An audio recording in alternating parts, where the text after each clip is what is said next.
live in a society where we want to find answers right away. And with suicide, we don't have those answers. Hello.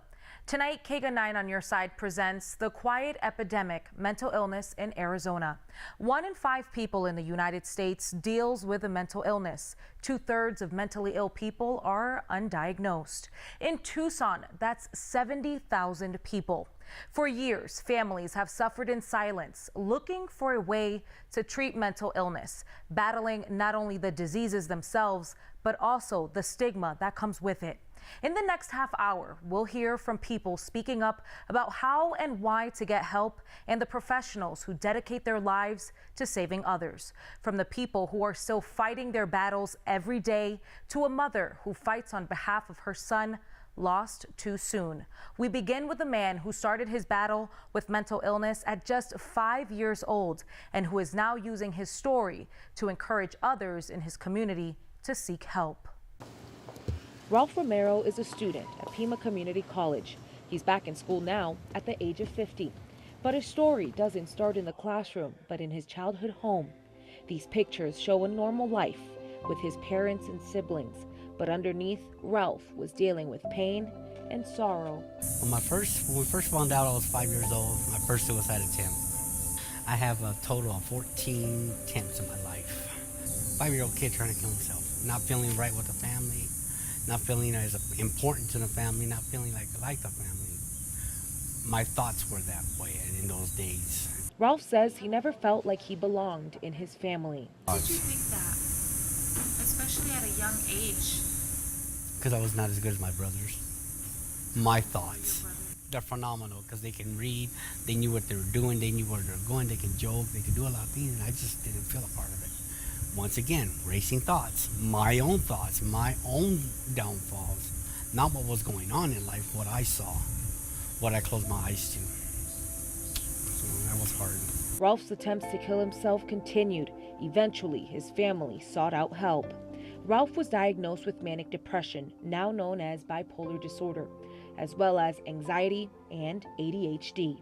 Our people, Native American, our people, though, we don't believe in that. It's going to pass us. It's going to help.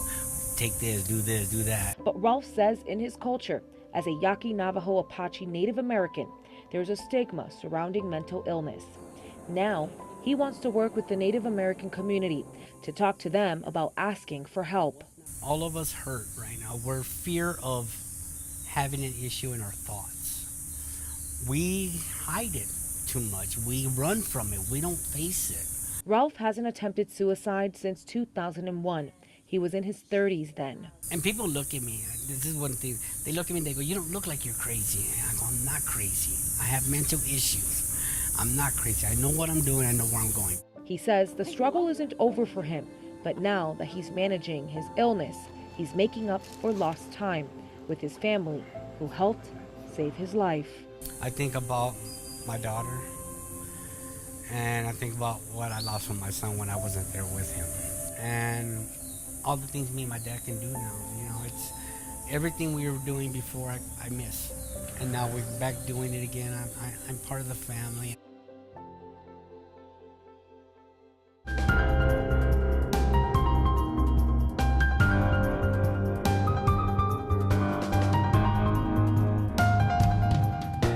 At just 15 years old, Amy Frederick was diagnosed with OCD. Obsessive compulsive disorder is an anxiety disorder which causes people to have unwanted, intrusive thoughts over and over again. It's a disorder Amy believes her grandmother battled too. For Amy, it meant grouping things and people in her head. My mother, my sister, and my grandmother are all manic depressive. And it's weird that I don't have the manic depressive. Since I had an identical twin, you would think we would have the same thing. But I don't. I have OCD and major depression. Amy was also diagnosed with major depression at 15. Her worst symptoms came when her twin sister died at the age of 27, 21 years ago. Amy says the pain of losing her other half, the only person who knew what her heartbeat sounded like, was just too much to bear. Well, she was half of me. I just didn't know how I was going to go on without her. After her sister's death, Amy checked into the hospital to deal with her depression. She was released, but says thoughts of suicide began. When I came home from Cottonwood, I was laying in my bed thinking, how could I kill myself? Like I said, I'm too scared to do any of that, so I don't. Why? Because I was in so deep depression, and I miss my sister. 7 years ago, Amy ended up in the hospital again after her mother passed away. She says her mother was the only person who understood what she was really going through because she dealt with mental illness as well.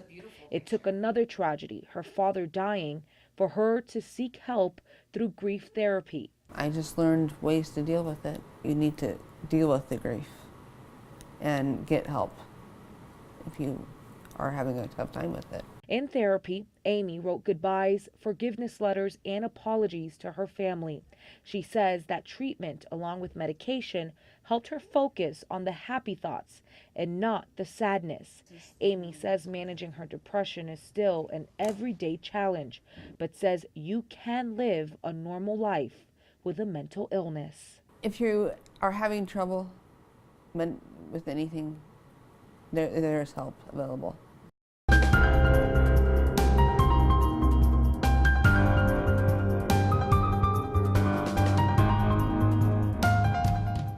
Those who serve our country are 3 times as likely as civilians to deal with post-traumatic stress disorder, known as PTSD. Craig Smith sat down with a Veterans Affairs psychologist about how her field is taking on the task of dealing with the invisible wounds of war. The intense life and death world of combat can leave veterans with post-traumatic stress disorder so severe they cannot feel at ease back in the world they fought to defend.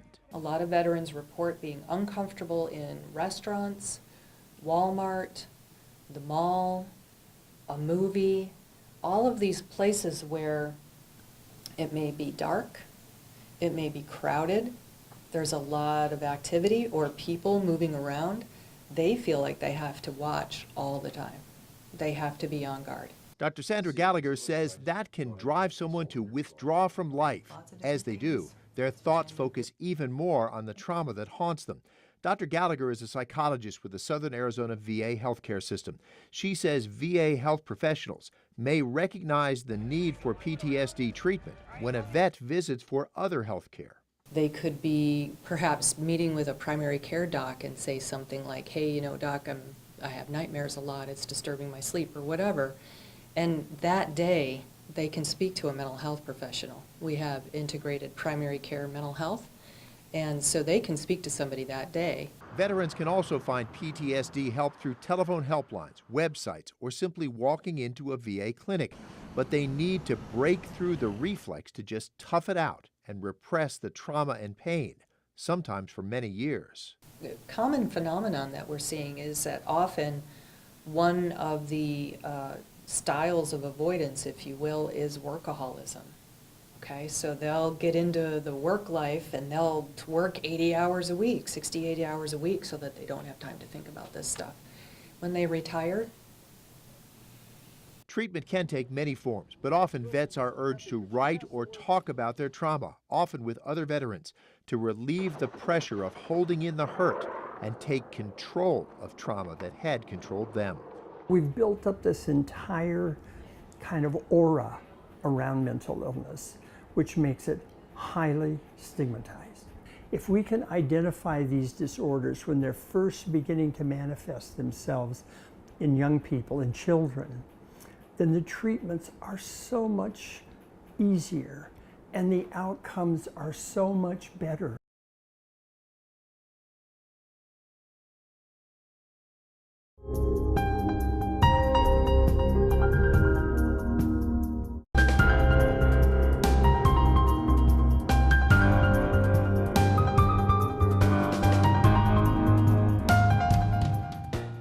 I miss him. There's no words that can explain how much I miss him. His name was Daniel. He was a good kid with dreams and aspirations of going to Harvard. But that changed when Daniel was just 17. And it kind of got to the point where I really didn't even recognize him. He wouldn't go to school. He was staying up all night. He was saying really bizarre things. Daniel's mother, Susan Moreno, says she knew something was wrong, but at this point, he was undiagnosed. He did have jobs, but he couldn't keep them because they would let him go because I talked to this one boss and they said that in an hour's time, he went on 17 cigarette breaks. So he was starting to just not stay with reality, basically. After more than a year of struggling with changed behavior, Daniel was arrested for domestic violence. As horrible as that was kind of the beginning of finding out that he had schizophrenia. Daniel got his diagnosis through the court system. His mother and probation officer worked together to get him the help he needed, and they found a word for what he was experiencing: schizophrenia. There was a lot of voices and a lot of grandiose thinking. Thank God he was never violent. He told me that he was in communication with certain people on TV. He and Jon Stewart, who was on Comedy Central at the time, was like his best friend. He would say that he could hear people turn their radio on across town. 5 years after being diagnosed, Daniel was accepted into a 6-month program at the National Institute of Mental Health to be part of a study on schizophrenia. I talked to him that morning. He sounded really good. They had him on a new medication, and he seemed to be doing really well. And the doctors met with him that day, and they thought he seemed fine too. Daniel walked outside to smoke a cigarette and never came back. Nobody saw it coming, even some of the best doctors in the world. But my son had schizophrenia, and so we don't know what was going on in his mind. If you happen to know someone that's feeling like that, I think it's really important that you talk to them and don't be afraid to ask them if they're thinking about suicide, because asking them doesn't give them the idea. It actually gives them the permission to talk about it, and that's what they need. They need someone to talk to. They need someone that cares about them and supports them.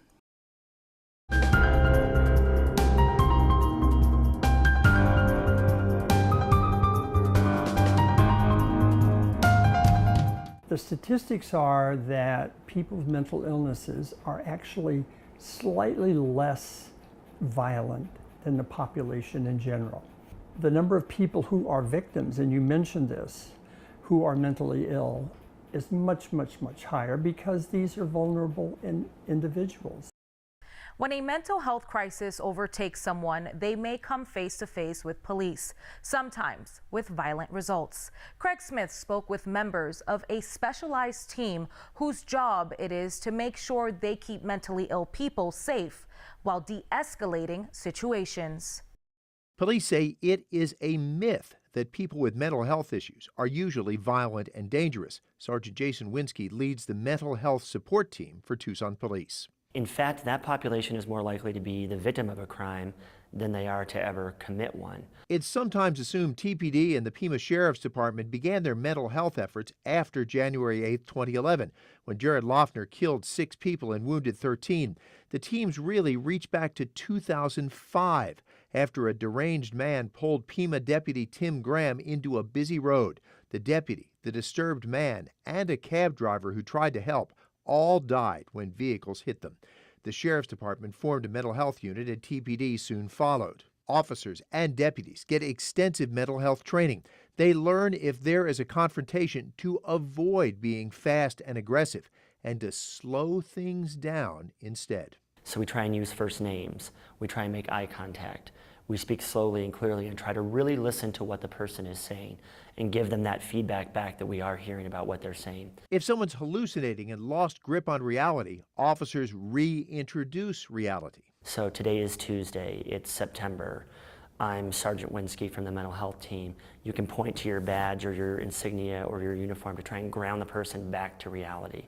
And really, it just takes time. And to be sure there is that time, TPD and Pima Sheriffs have teams assigned to mental health only, so they will not have to spend just a few minutes and rush to another call.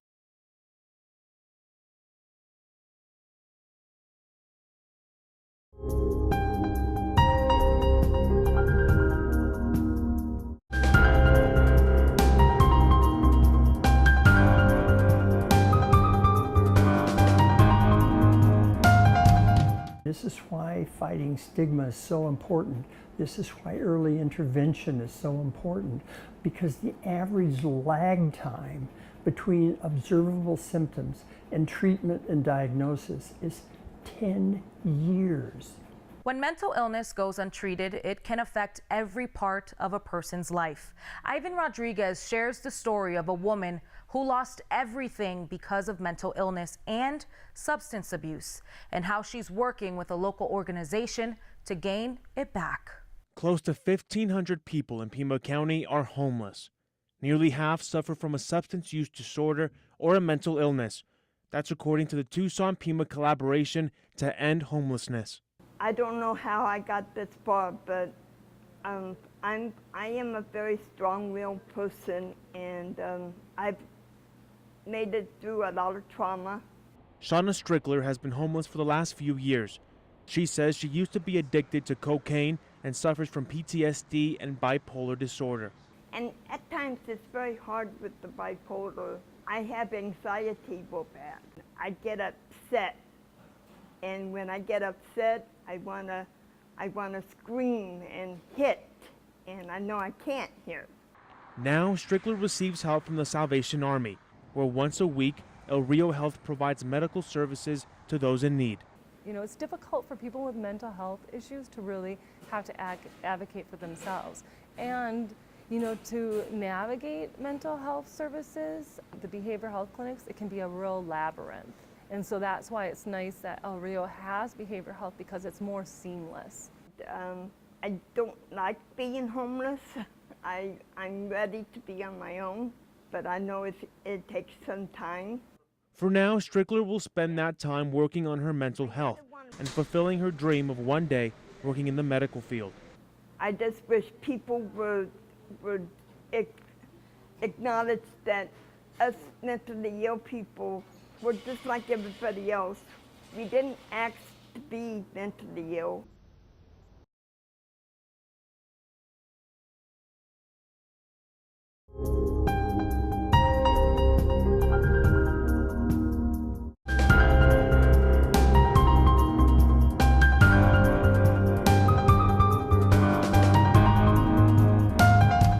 My son, Paul, he was an awesome kid. He was a great kid. He was funny, he was talented, he was creative, he was a musician extraordinaire. Chris Masalski-Gogan smiles when she talks about her son, Paul.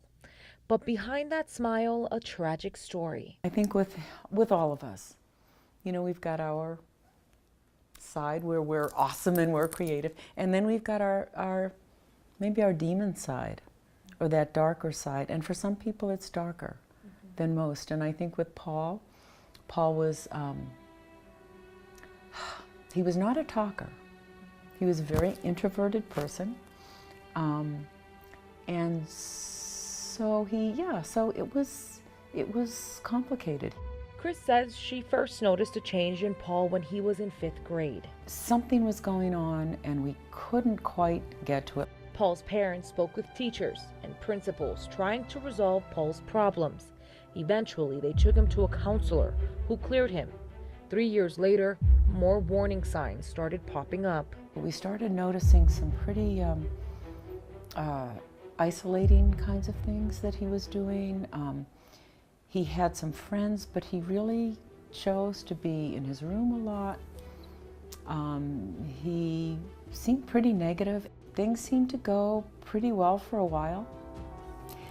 So in hindsight, things were cyclical. They were up and down and up and down. And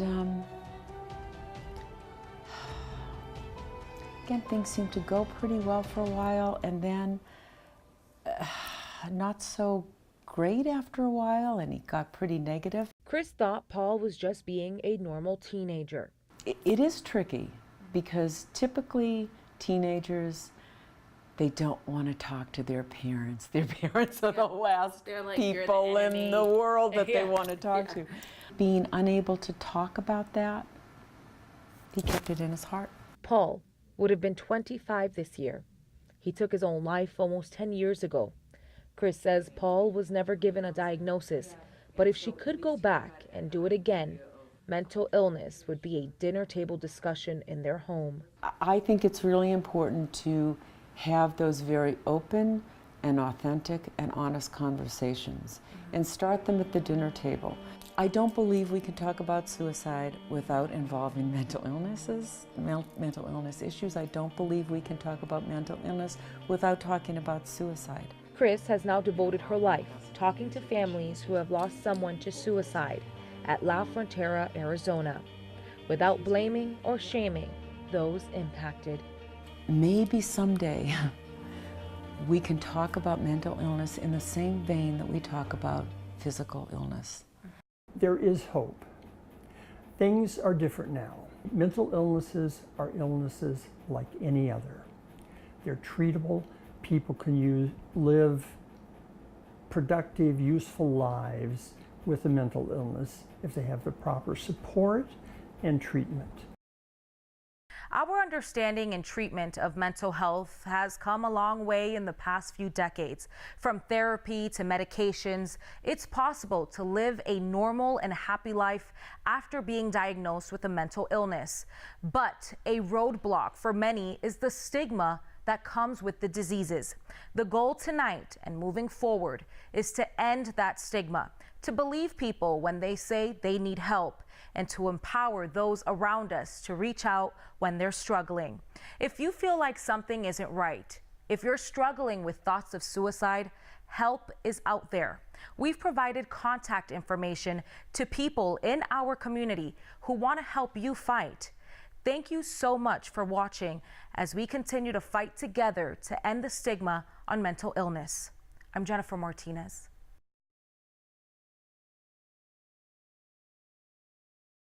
You